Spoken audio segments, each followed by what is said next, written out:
This photo was taken on our wedding day, January 13th, 2018. And as I look at this picture, it helps me to just kind of, you know, probably like 2 years ago I would have been sad, but today I'm rejoicing. And I'm rejoicing because I've come to the conclusion that, we must be present in the moment and embrace the moment, every moment that we have. We can't be stuck in the past. We can't be stuck in yesterday. We have to be present right now in the moment. And I had a conversation with my husband last night, and we were just talking about this very thing. And sometimes I wish that I would have embraced other moments, So now we're here. And let me catch you all up for those who haven't been following our story and how I became a caregiver wife to my husband. So I remember with my husband, he would work, he would go to work. He was working faithfully. Sometimes this brother was working 60 hours a week because he loved to work. He loved to provide financially, And around this time, I want to say right before he got sick in 2020, there was a lot going on with like the riots, the Laquan McDonald, and us waiting for the verdict concerning the officer who shot him, I think 16 or 17 times. And then you had the George Floyd case, and once that happened, and then there were a lot of riots that broke out here in Chicago. So with the work that my husband was doing, he had to work mandatory overtime. And even with that, he did his job. But the times that I wish that I would have embraced the most is the times because we had one car, and I would drop him off to work, and he would kiss me 20 times before work, and he'll kiss me 20 times after work. And I wish that I would have embraced those kisses a lot longer. I would have just sat there in the moment and just embraced the kiss. Not saying I didn't want my husband to kiss me, but I would be like, okay, honey, you gotta go to work, But I wish that I would have kissed him longer. And not to mention the times when he would come in from work, and whether he had to work a mandatory 16-hour shift, and he's getting in at let's say 7 o'clock in the morning. So by the time he get home, it's about maybe 8, and then he's taking a shower or getting washed up in the bathroom. And then he would come in the kitchen, and he would put his arms around me, right? Just kind of hold me from behind and just hold me. And I think because I wasn't really used to affection like that, I'll just be like, okay, honey, that's enough. But sitting back today and just reflecting over the last couple of days, I wish that I would have just stayed in that moment, embraced that moment just longer versus saying, okay, honey, it's okay. It's all right. You don't have to hug me so much, because my husband is very affectionate. He loved the kisses and the hugs and the holding hands. And even with that, before my husband lost his ability to walk on his own, as soon as we would get home or whatever destination we were at, he'll make sure he'll open my door, open his door.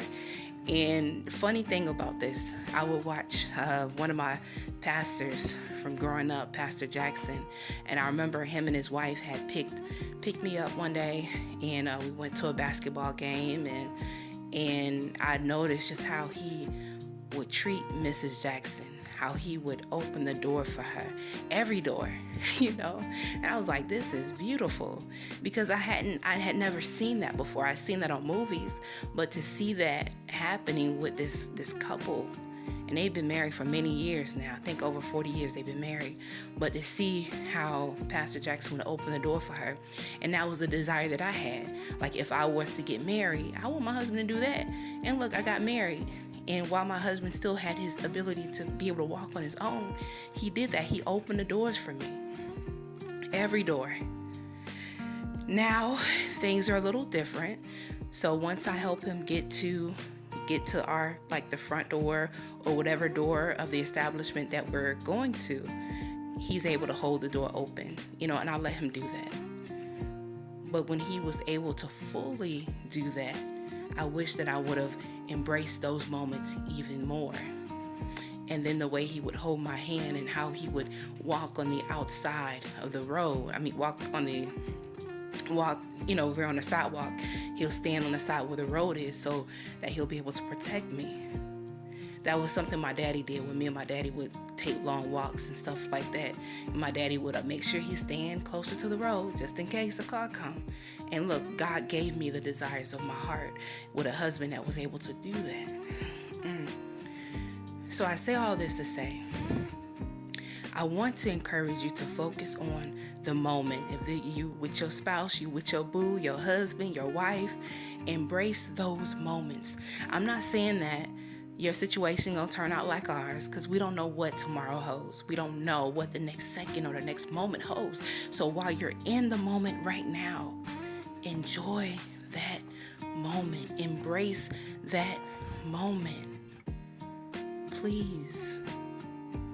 Hold on to those kisses just a little bit longer. Hold on to that hand just a little bit longer. And if your boo come up to you and your husband, they put their arms around you, hold on to that. No matter how awkward it feels, because maybe you didn't grow up seeing that. So it just seems a little awkward. Or maybe you have a history of being abused and you're not used to that. Hold on. Just hold on. What would cost you a couple more seconds if you just stand in that embrace? What would cost you a couple more seconds if you just hold on to that kiss? Let the big old juicy lips just hold, just I don't know what I'm saying, but just enjoy the moment. Enjoy the moment. And I believe that God has given me more peace today, because now I'm trying to be intentional on enjoying the moments, because I realized that the more that I focused on my projected end, because God says that He knows the plan that He has for us, plans to give us a hope in the future, an expected end. He knows that plan. But when we try to manipulate the situation and create our own end, we can't enjoy the moment. I would literally, I would think about just kind of obsessing with the fact of seeing my husband walk again on his own and making threats and saying just crazy stuff, trying to make things happen in my timing. I'm not God. I can't control time. And then even more so to the point where I would have dreams where I would see him walking, and then I'll get up and I'll be like, honey, come on, you gotta walk. I just had a dream. But no, sometimes when we sit there and we start imagining things, sometimes we can create our own realities in our mind, and now we're trying to live up to those expectations, or we're trying to make those things come to fruition when that's not even what God's plan is. And you're going to disappoint yourself every single time when you try to rewrite what God has already written. And I have to just enjoy the moment. Enjoy the moment. Enjoy the moments that, here it is, we can sit out and watch TV together in the living room. Because before we couldn't do that. He was bedridden. We couldn't do that. He was in a hospital. He was in a nursing homes. We couldn't do that. Now he's able to get up and down the stairs.